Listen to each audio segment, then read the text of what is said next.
essa trajetória começou muito cedo para mim, com 12 anos de idade. E com 12 anos de idade eu tive minha primeira experiência com lucidez, que eu me lembre. Posso ter tido muitas outras antes dos 12 anos, mas a recordação que eu tenho na memória, tem pessoas que falam que se lembram até de experiências com 4, 5, 6 anos de idade. Eu não me lembro. Eu só me lembro mesmo dessa com 12 anos. Foi quando eu tive o primeiro fenômeno que me assustou muito, que é a paralisia noturna, paralisia do sono, ou conhecido pela projeciologia como catalepsia projetiva. Então, é diferente da catalepsia patológica, fisiológica, que antigamente até as pessoas eram enterradas vivas, né, Pri? Porque davam-se como mortas, enterravam a pessoa e depois de horas ela acordava dentro do caixão. Então, assim, hoje não existe mais essa possibilidade, por conta também dos velórios que fazem e tudo mais. Então, essa catalepsia, que é a paralisia, ela aconteceu para mim muito cedo. E naquele instante, eu me assustei, porque eu não conseguia me mexer. Então, a maioria das pessoas que contam hoje sobre esse fenômeno, elas delatam a mesma coisa, né? Eu não conseguia me mexer, eu sentia que os meus olhos físicos estavam abertos, que eu via e enxergava tudo no meu quarto, queria chamar, queria gritar, queria acender a luz, queria sentar na cama e não conseguia. E isso tudo eu passei. Mas nessa noite, na primeira noite, eu senti a paralisia, mas é impressionante como eu fui antes de ter o medo, e que geralmente as emoções fazem com que a gente volte e retorne para o corpo físico, eu tive um patrocínio, na verdade, dos nossos amigos espirituais, nossos amigos de outros planetas, que nesse caso, nessa noite, foram eles que me tiraram do corpo e não deixaram eu ter tempo de ter esse medo e voltar e acordar. E aí eu fui tirada e fui saindo do corpo e fui transpassando o quarto, e dali para frente eu tive uma experiência dentro de uma nave com um casal de seres que eram muito grandes, muito altos, seres humanoides como a gente, mas eu perdi a consciência no momento que eu cheguei lá. Então, nesse momento que eu saí para a varanda do quarto, eu estava no sítio do meu pai, numa cidade do interior aqui de São Paulo, veio um facho de luz muito grande sobre mim. Hoje, com conhecimento, nós sabemos que se chama Chandra, são portais interdimensionais. Então, eu fui abduzida extrafisicamente, em espírito, em psicossoma. E aí, eu me vi dentro da nave, eles apagaram a minha memória nessa hora, e no dia seguinte eu acordei somente com essa parte da projeção astral.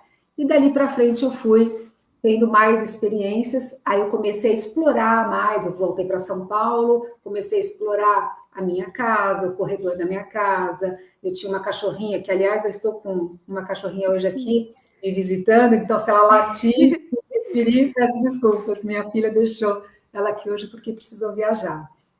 Então, eu tinha uma cachorra na época, e ela me via, e ela latia para mim enquanto eu estava passeando no corredor da casa. E minha mãe, quando estava na madrugada tomando uma água na cozinha, eu ficava perto dela, ela nem me sentia e nem me escutava. Então, eu comecei a perceber muito cedo, desde criança, esse tipo de relação que eu tinha com a minha mãe, que ela não me via, e que, de repente, começaram a aparecer outros seres como eu. Amigos espirituais, pessoas desencarnadas da minha família, eu comecei a criar uma conexão de relação com eles, eu comecei a explorar fora da minha casa, eu me lembro que eu tinha um terreno baldio em frente à minha casa, e tinha uns cavalos ali ainda, e eu saí e comecei a andar rápido, de repente eu estava volitando, voando, flutuando, e comecei a voar, como super-homem mesmo, e os cavalos me viram, e começaram a correr ao meu lado. Então, essas coisas foram acontecendo muito cedo. Claro que depois disso eu fiquei jovem, adolescente, você está na escola, você vai estudar, você vai fazer uma faculdade, você vai namorar. Então, eu tive alguns recessos projetivos, quer dizer o quê? Parar um pouco as projeções, né, contínuas, assim, todas as noites, porque desde os 12 anos, quando me vi com essa experiência, eram todas as noites, parece que até eu assimilar melhor o processo e perder certos medos.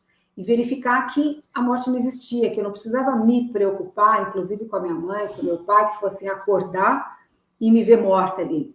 Então, sim, eu tive várias experiências de bater no teto, voltar, me olhar dormindo na cama, fazer experiências de passar a parede com a mão, com a cabeça, escutava chiados intracranianos.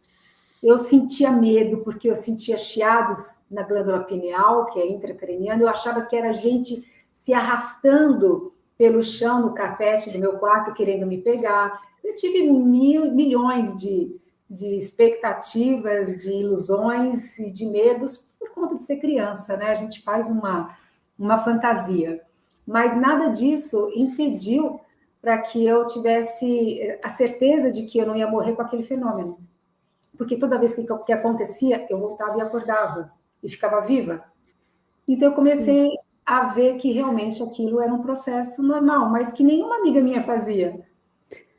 Então, era difícil conversar com pessoas sobre esse tema. E eu não tinha muito acesso a nomenclaturas, livros, bibliotecas, sebos, livrarias, não tinha. Não que não existisse, mas eu não sabia nem o que procurar para ele, eu não sabia nem qual o nome daquilo que estava acontecendo comigo. Então, foi só com 18 anos que eu soube, né, pela uma prima minha, que me deu xerox de uma parte de um livro do Robert Morrow, dizendo sobre o cordão de prata, sobre o espírito, sobre a saída do corpo físico. E aí eu falei, puxa, não sou maluca. Não sou essas pessoas.